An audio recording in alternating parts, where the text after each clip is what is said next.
Hello, everyone. I am very happy to be speaking in front of all of you guys on this lovely day.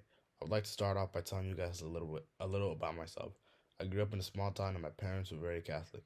I had been baptized as a baby, but it wasn't until my teenage years that I really understood what that meant. As a kid in high school, I was always looking for a way out of my small, boring town, and I finally got that opportunity when I got into the University of Florida.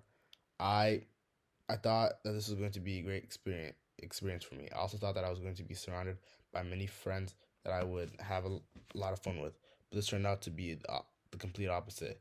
The first 3 months of being there, I had made no meaningful connections with people to the point where I could call them friends. It wasn't until I met John in one of my classes that I really started to hang out with others. He was funny and always full of energy.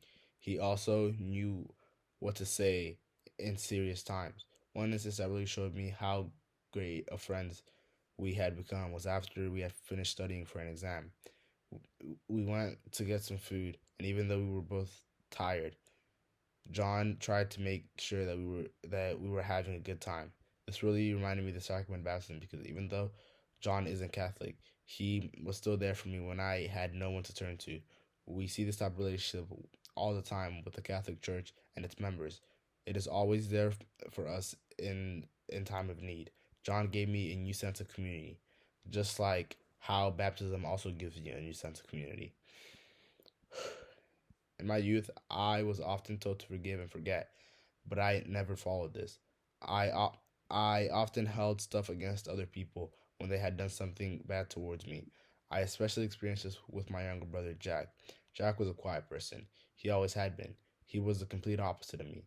He was a lot more quiet and reserved. Jack was the type of person that would like reading more than talking to others. Jack and I had our falling out after finding out my father was sick. I remember it like it was yesterday. My wife and son Jonathan were in the kitchen making dinner while I was finishing up an assignment for work. I was half distracted with the assignment and half distracted with the smell wafting from the kitchen. Suddenly, I felt the buzzing of my phone. It was my brother. We talked for a while before he told me the news. Our father was in the hospital with a heart condition after he had suddenly collapsed. After hearing the news, I got on a plane and came to see how he was doing. During this visit, I found out that my father was likely not going to make it. I was devastated. Ever since I was a kid, my father was like my hero, and seeing him in this state really messed with me. We were all feeling down, and I was feeling especially emotional after finding out the news. In this emotional state, I got into an argument over something my Jack had done a few months prior. I knew I shouldn't have brought this up, but I just wanted someone to be mad at. This argument got so bad that we didn't talk to each other for months on end. In those months, I found myself feeling restless and feeling like there was something missing in my life. It wasn't until my mom called me and told me how sorry Jack felt and that he wanted to apologize. She said he was feeling really bad for what he did and just wanted to reconnect the relationship he once had with his brother. After hearing this, I called him and we rehashed things. Not only did forgiving my brother help our relationship, but it also helped me to feel better. This experience was a lot like sacrament of reconciliation because I was reconciled with myself and others by forgiving my brother for what he did to me. When I was 64 years old, my wife Mary was diagnosed with cancer. We had been married for 37 years, and life before this was steady and predictable.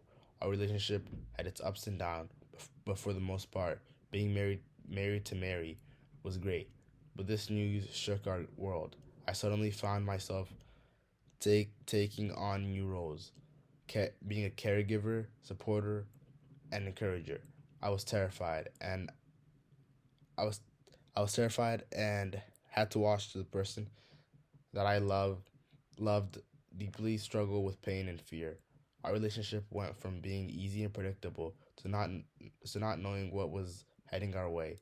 Every hospital visit felt like Mary was knocking at death's door, and when she started going through chemotherapy, it only made things feel much harder. I remember one particular day I was waiting out in the waiting room uh, until she woke up. I was feeling exhausted And as I sat there, I started to curse God for what he had done to my wife. Why did this have to happen to her? I thought. This could have happened to anyone, and it just happened to be us.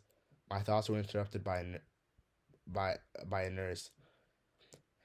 When the nurse came in and told me she was awake, I entered and sat down. The window was rolled down and light was hitting Mary's face. She looked fragile. After going through 5 rounds of chemotherapy, she had shrunk and looked really skinny.